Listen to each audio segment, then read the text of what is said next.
నమస్కారం అండి. SB news 9550కి స్వాగతం సుస్వాగతం.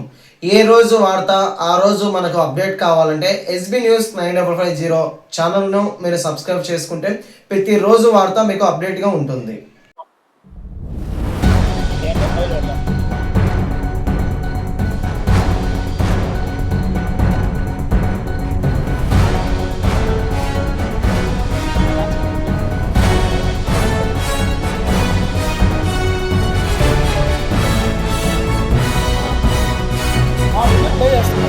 ఏమంటే వాయిస్ ఓవర్ డిస్టర్బెన్స్ ఉంటే ఎక్కువ ఉంది.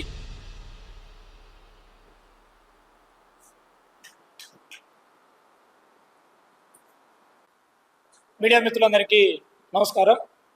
ఈరోజు విలేకరుల సమావేశాన్ని ఏర్పాటు చేయడానికి గల ముఖ్య కారణం ఏంటంటే కనుక మొన్న తుఫాను వచ్చినటువంటి నేపథ్యంలో కడప నగరానికి సంబంధించి ఎక్కడెక్కడ లోతట్టు ప్రాంతాలు ఉన్నాయి, ఆ యొక్క ప్రాంతంలో ప్రజానికం పడుతున్నటువంటి ఇబ్బందులు ఏంటి అనేటువంటివి గౌరవ మా యొక్క తెలుగుదేశం పార్టీ జిల్లా అధ్యక్షులు వారు పొలిట్ బ్యూరో మెంబర్ శ్రీనివాసరెడ్డి గారు మరియు గౌరవ ప్రభుత్వ విప్ ఎమ్మెల్యే మాధవిరెడ్డి గారి ఆదేశానుసారం మా యొక్క నగరాధ్యక్షుడు మన్సూర్ గారు మేము కొంతమంది ఈ యొక్క నగరంలో పర్యటన చేసేటువంటి కార్యక్రమాన్ని చేయడం అనేటువంటి జరిగింది.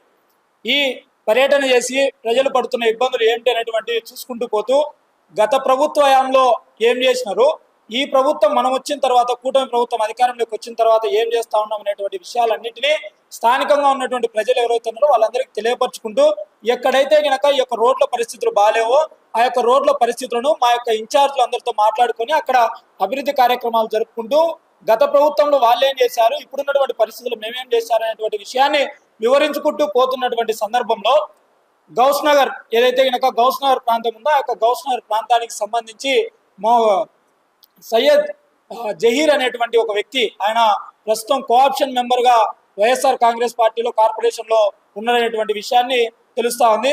ఆ జహీర్ అనేటువంటి వ్యక్తి ఏదైతే ఉన్నాడో ఆయన ఆ యొక్క డివిజన్కు సంబంధించి ఏదన్నా అభివృద్ధి కార్యక్రమాలు గతంలో చేసింటే గనక అది చెప్పుకోవాల్సింది పోనిచ్చి మేము అక్కడ చేస్తున్నటువంటి అభివృద్ధి గురించి మేము ఓ చిన్నపాటి వీడియో మా యొక్క నగరాధ్యక్షుల వారు చిత్రీకరిస్తా ఉంటే గనక ఉద్దేశపూర్వకంగా అక్కడికి వచ్చి గొడవ చేసి మీరేం అభివృద్ధి చేయటం లేదనేటువంటి విషయాన్ని ఏదో చేసుకోవాలని చెప్పేసి జనాలందరినీ భయభ్రాంతులకు గురి చేసి అక్కడ గొడవ పడ్డం అనేటువంటి విషయం జరిగింది.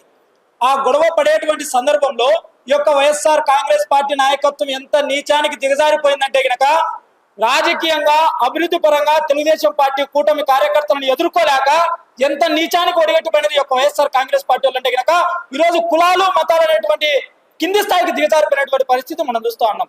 ఈ సయ్యద్ జహీర్ అనేటువంటి అతను ఎవరైతే ఉన్నారో అతను నన్ను ఉద్దేశించి ముఖ్యంగా సుబ్బరాయుడు అనేటువంటి ఈ యొక్క వ్యక్తిని ఉద్దేశించి ఎవరైతే గనక అక్కడ మా నగరాధ్యక్షులు వారు ఉన్నారో నగరాధ్యక్షుడు మన్సూర్ అనేటువంటి అతను కులం తక్కువని తీసుకొని వచ్చి ఈ రోజు వీధుల్లో తిప్పుతా ఉన్నాడంటే గనక ఎంత కండకావరంతో యొక్క వైఎస్ఆర్ కాంగ్రెస్ పార్టీ నాయకులు ఉన్నారో ఈ యొక్క ప్రజానికి అర్థం చేసుకోవాలని చెప్పేసి మేము తెలియజేస్తా ఉన్నాం. అదేవిధంగా అతను మాట్లాడినటువంటి మాటలకు మేము ఆ రోజు సర్ది చెప్పుకొని జనాలకు మంచి చేయాలనుకుని వచ్చినాము, మన పైన 4 రాళ్ళు పడినా పర్లేదు మనం మంచిగా చేయాలి జనాలకు అని చెప్పేసి అక్కడి నుండి రావడం జరిగింది. వచ్చినటువంటి తర్వాత ఇంటింటికి పోయి సుబ్బరాయుడు అనేటువంటి వాడు కులం తక్కువ వ్యక్తిని తీసుకొని వచ్చి మన వీధిలో తిప్పుతా ఉన్నారు, కులం తక్కువ వాడు వచ్చి ఈరోజు మన ముందు మాట్లాడుతూ ఉన్నారు, కులం తక్కువ వాడు వచ్చేసి ఈరోజు వీధుల్లో పర్యటిస్తా ఉంటే మనందరం చూస్తా ఉండాలని చెప్పి స్థానికంగా ఉన్న ప్రజల్లో కులమత వర్గ భేదాలను రెచ్చగొట్టే విధంగా వైఎస్ఆర్ కాంగ్రెస్ పార్టీ నాయకుడు జహీర్ అనేటువంటి అతను చేస్తా ఉన్నాడు. ఇది ఎంత మటుకు నిజం, ఎంత మటుకు సమంజసం? ఇది ఈ కులం తక్కువ వాడని సుబ్బరాయుడిని మాట్లాడుతూ ఉన్నారే, ఈ యొక్క సుబ్బరాయుడు గలం ఎవరి కోసం పనిచేసిందో ఈ యొక్క కడప నగర ప్రజానికం అందరికీ తెలియదా? ఏమయ్యా జహీర్, నీ యొక్క వైఎస్ఆర్ కాంగ్రెస్ పార్టీలో ఉన్నటువంటి నాయకత్వానికి తెలియదా సుబ్బరాయుడు కులం తక్కువ వాడైనా గుణం తక్కువ కాదు అని? ఎలా అంటారు మీరు? సాటి మనిషిగా ఇంకొక మనిషిని చూడలేనటువంటి పరిస్థితుల్లో ఉన్నటువంటి మీరు మనుషులు అసలు ఎంత నీచానికి ఒడిగట్టిపోతా ఉన్నారు యొక్క వైఎస్ఆర్ కాంగ్రెస్ పార్టీ వాళ్ళు. తెలుగుదేశం పార్టీ వాళ్ళు అభివృద్ధి చేస్తా ఉంటే కనుక అభివృద్ధిని చూడలేక కులాల మధ్య చిచ్చు పెడతా ఉన్నారు. గతంలో మీరు చూసినారు, ఎవరైతే కనుక ఇప్పుడు డిప్యూటీ సీఎం గా ముందు పనిచేసేటువంటి మాజీ ఉన్నాడో ప్రస్తుత నగరాధ్యక్షుడు ఉన్నాడో వాళ్ళకి సంబంధించినటువంటి ఒక వ్యక్తి ఏ విధంగా మన యొక్క ఎమ్మెల్యే గారిని దుర్భాషలు అన్నారో, వీళ్ళకు మహిళలంటే గౌరవం లేదు, నిమ్న వర్గాలంటే కనుక గౌరవం లేదు, కనీసం మనిషిగా గుర్తించలేటువంటి పరిస్థితిలో ఈ యొక్క వైఎస్ఆర్ కాంగ్రెస్ పార్టీ వాళ్ళు దిగజారిపోతా ఉన్నారు. ఈ విషయాన్ని ప్రస్తావన చేస్తూ నన్ను కులం తక్కువ వాడిగా యొక్క ప్రజల్లో అందరిలో పోయి చెప్పుకునేందుకు నేను అవమానంగా ఫీల్ అయ్యి స్థానిక టూటౌన్ పోలీస్ స్టేషన్ లో మేము కంప్లైంట్ ఇస్తే అక్కడ కేసు రిజిస్టర్ అయ్యి చట్టపరమైన చర్యలకు వాళ్ళు ఉపక్రమిస్తా ఉంటే గనక ఈ రోజు యొక్క వైఎస్ఆర్ కాంగ్రెస్ పార్టీ వాళ్ళు మళ్ళా బయట పోయి విషయం చెబుతా ఉన్నారు. ఏమని?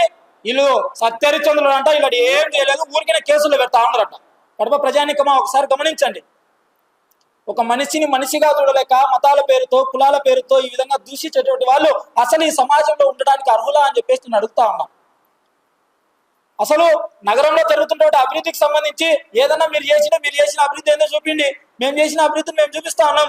ఆ అభివృద్ధి చేసేటువంటి క్రమంలో వచ్చేసి ఈ యొక్క ఎవరైతే కింది జాతి వాళ్ళు వచ్చి ఈ వీధిలో తిరగకూడదంటే కనుక ఎంత హంభావం ఉంది యొక్క వైఎస్ఆర్ కాంగ్రెస్ పార్టీ అతను జహీర్ అనేటువంటి వ్యక్తికి. ఇటువంటి వాడు అసలు ఈ సర్వసభ్య సమాజంలో ఉండడానికి అర్హుడా అని చెప్పేసి ఈ యొక్క కడప ప్రజానికాన్ని నేను అడుగుతా ఉన్నా. ఎంత దుర్మార్గమైనటువంటి విషయం ఇది. కులాల పేరుతో మతాల పేరుతో మనుషుల్ని తిట్టుకుంటా పోతారా?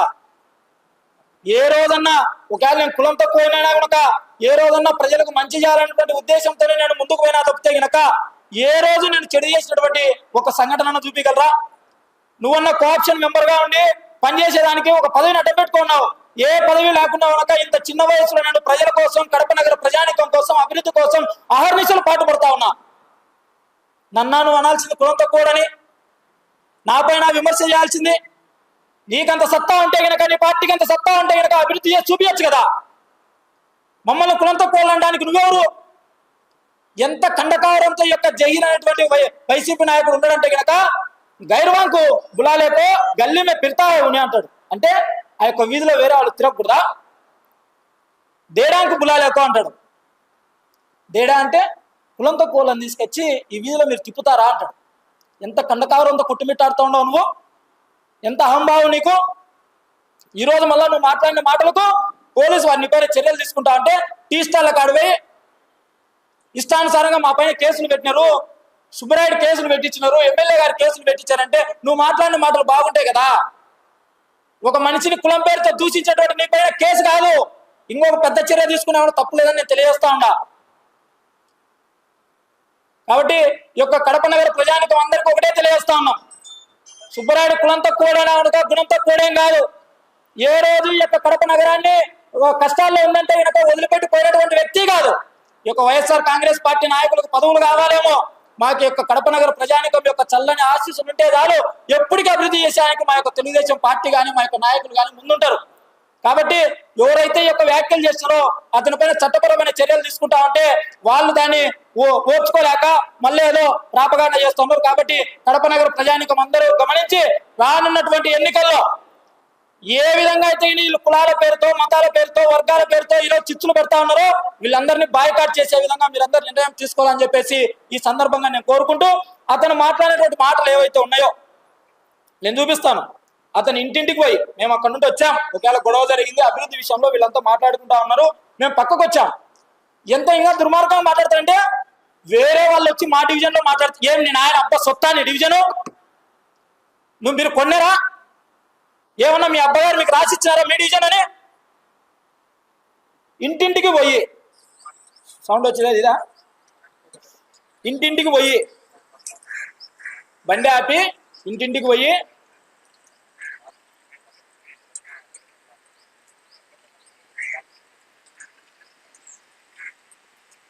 डेढ़ा को बुला लेको एक दिन सुब्रायुड करको है डेढ़ा ने उनको बुला लेको गली में फिरता है मंसूर ऐसा करी तो कैसा आने का दिन हुकूमत ऐसा चलता है कि तुम्हें सोच लो मनिषि माटला अय्यायी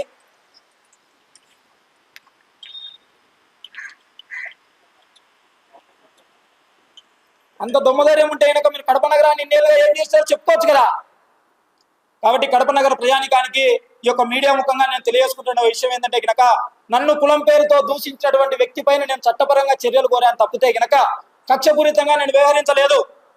మా యొక్క పార్టీ ఆ స్టాండ్లో లేదు. మీ మాదిరి కులాల పేరుతో మతాల పేరుతో మనుషుల్ని వేరు చేసేటువంటి మనస్తత్వం మా నాయకత్వాన్ని కాదు.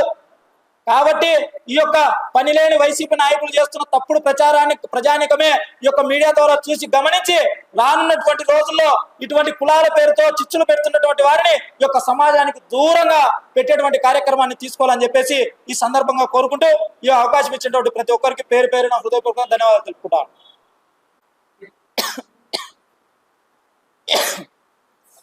ఏమన్నా ప్రశ్న ఉందా?